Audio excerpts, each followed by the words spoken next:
Bonjour, je m'appelle Maxime Stan, je suis photographe de beauté, de mode et de publicité. Je ne me prédestinais pas du tout à la photographie au début. J'ai commencé par faire des études d'informatique, puis une licence de marketing, puis fac d'anglais, fac de japonais. Et je suis tombé dans la photo par hasard quand une agence de photographie à Strasbourg m'a demandé de travailler avec eux.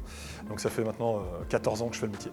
Alors la journée type, on arrive en studio avec une équipe assez poussée, on peut être jusqu'à, c'est déjà arrivé sur certains shoots qu'on soit jusqu'à 30 personnes. On a la mannequin qui arrive, l'équipe de maquilleurs, coiffeurs et stylistes qui arrive aussi, donc ils se préparent de notre côté. Moi pendant ce temps j'ai mes assistants avec lesquels on monte le set lumière, on monte également la partie informatique parce que c'est une partie assez essentielle dans la photographie. Puis après on commence les photos, donc parfois on a un peu 20-25 visuels à faire et du coup ça prend beaucoup de temps, donc de temps en temps on finit très tard. Alors après le shooting, du coup, ce que je fais généralement, donc je m'assure avant de partir du lieu de shoot que j'ai bien mes images qui ont été sauvegardées.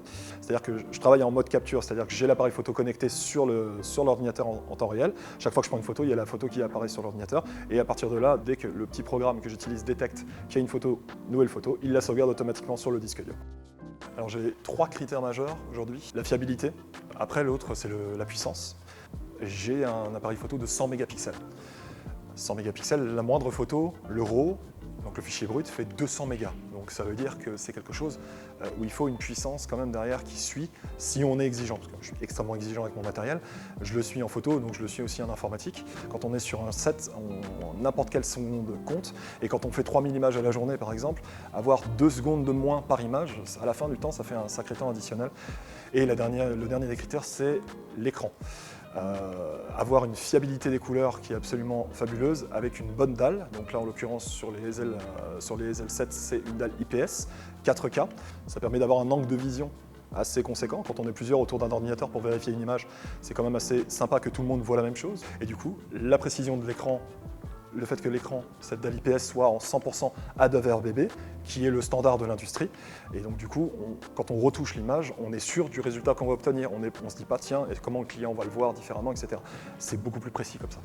L'autre avantage, c'est au niveau précision colorimétrique. Comme cette dalle-là, elle est extrêmement précise, c'est-à-dire elle a un delta E inférieur à 2. Ça veut dire en gros que vous avez une dalle extrêmement précise dès le déballage de l'ordinateur, parce qu'elle a été calibrée en usine et il est extrêmement bien calibré. Avant, on était absolument obligé d'avoir un écran externe quand on shootait pour pouvoir vérifier les couleurs. Et là, en fait, ça nous permet de nous affranchir plus ou moins de ce problème-là si on est dans une équipe réduite. Du coup, parce qu'on peut tout à fait se fier à la fiabilité des couleurs du concept D7 et ZEL. Alors du coup, sur le design, il y a un énorme avantage, c'est la charnière qui permet de pouvoir faire des retouches, comme il y a un petit stylet intégré avec une interface graphique, Wacom en plus.